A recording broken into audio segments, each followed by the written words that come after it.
resolution for the kind of gap that we're facing is not going to be any easy. There is no easy solution, unfortunately. Warren. Warren, somebody made the point a little earlier about the fact that not all towns are created equal. That's one of the problems that we have. We don't have the big commercial base that Wilmington already. Even some of the other towns you're going to visit, they have a much larger commercial component. And that commercial component helps in a time like this, helps them with a financial buffer, because there's money coming in that isn't related to children or schools and things like that. So I mean, that's really a key point. So you're left with trying to deal with a budget based on the money you get out of homes, and everybody knows that homes don't really generally carry the kids that come out of them. So it's not a win. It's very much a very difficult situation in some place, and in some point something has to be done, and that's what brought about things like overrides and things like that as our attempt to catch up to the communities that do have a large amount of commercial, or at least a reasonable amount of commercial, to help carry them in the tougher times. But I think we also have to be careful about trying to separate out take too much from the government and put it into the schools, because part of a child's school day is getting to school and getting home. And it's the responsibility of our public safety people and our DPW people, especially during the winter times, to make sure that they can do that safely. So there's a balance that has to be struck someplace. We have to be careful that we don't shortchange one and create danger on one side while trying to provide opportunity on the other. Thank you. I'm sorry. We're faced with a major crisis right now because of the economic situation in the country and in the world. But we've been facing this crisis kind of thing for years. Every year it comes up. We're looking at an override to try to meet the budget. This year wasn't going to be any different than any other 2010. We're faced with that because of a structural problem that was created some 28 years ago. It's called Prop 2.5. And Prop 2.5 says we can only grow at a compounded 2.5% in our revenue from property tax. But the problem is that inflation has been a whole lot higher than that. And that gap, when we go back to when Prop 2.5 was formed, initiated, that was going to be picked up with state revenues. Well, the state hasn't kind of filled that obligation. And now the state finds themselves in a particularly difficult spot where they don't have the revenue to fill it. This is a part of the crisis. So each one of us is looking at this and we're saying, well, gee, we're down to making the rooms cold for the kids. They're shivering more than they can't even see the blackboard anymore, whiteboard, whatever it is.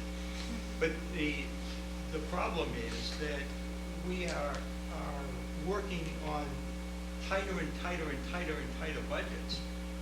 We've got, again, the kids playing for every sport they pay for, every activity they pay for. The lunch money is going up. Everything, we're chiseling parents out of little bits all along the way to try to keep the schools in session.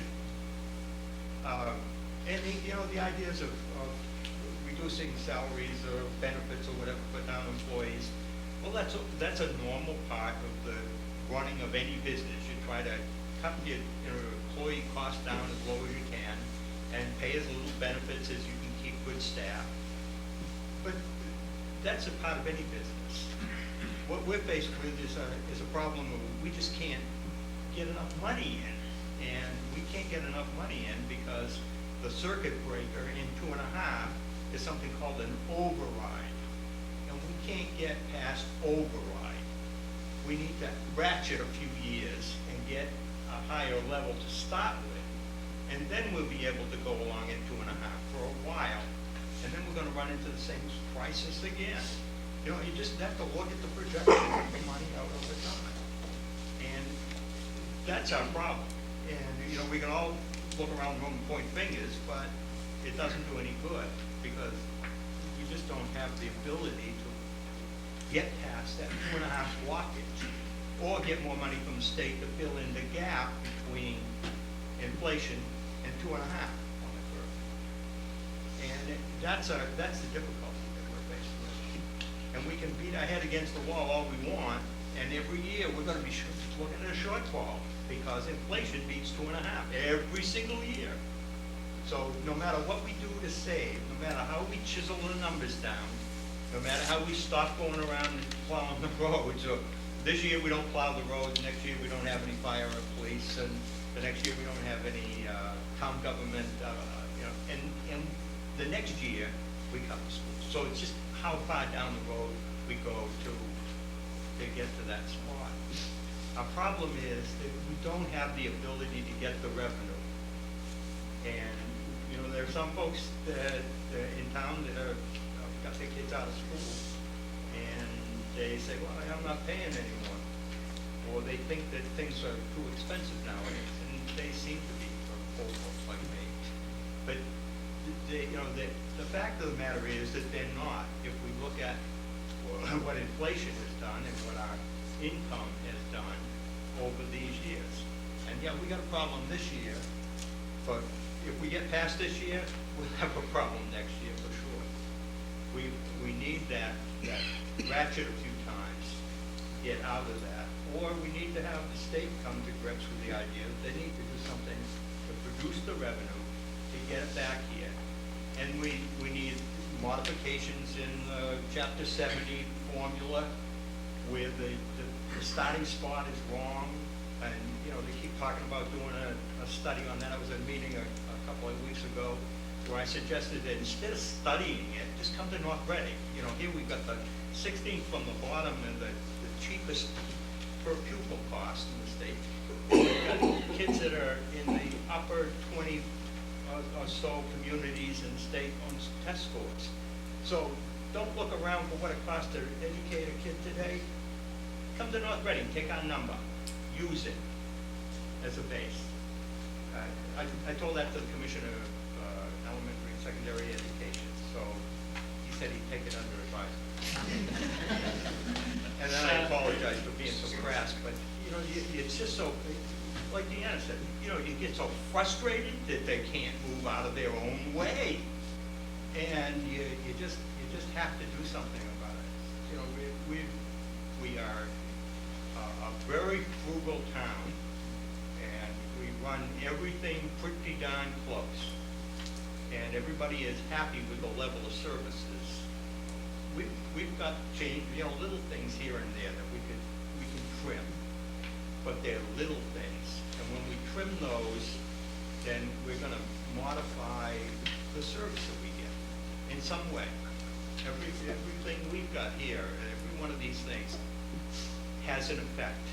You know, you don't buy the cartridges to run the classroom printers, so you can't then have the confidentiality as you'd have with the parents, because it's printed on a remote printer, and that remote printer is possible for other people to look at.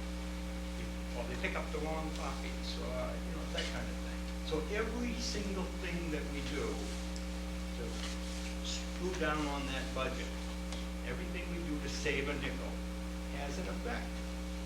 And it's unfortunate that that's the way it is, you know, but we're, you know, looking through the report, this application we're filing for secondary school building. And looking through that, as an engineer, the first time I've looked through the whole report, I went through each and every detail. And I'm looking at it and I'm saying, how do we allow our kids in this place? You know, the steam pipes, 50 years old. Yeah, we got a new boiler 20 years ago. But we've got a dirt floored crawl space under the whole building except the new library. And it gets wet. We've got a electrical panel in there that's an 800 amp panel I got 200 amp panel in my house. And we're running a high school on 800, and that's in the basement. The recommendation is for a 2,000 amp panel. It's that kind of thing, that we're running on empty. We're running on fumes. And that's really where we're at. We either need to get an override, or we need to get the state to cough up more money for us. It's tough today for the state to do that. And it's probably tougher to get an override. Look, what I'd like to do, because we could go on talking and not really accomplishing anything for the rest of the evening. The focus of this meeting was to lay out the issues associated with this year's budget. In summary, we have, as a result of finding some additional new growth, have enough to cover our current projected deficit.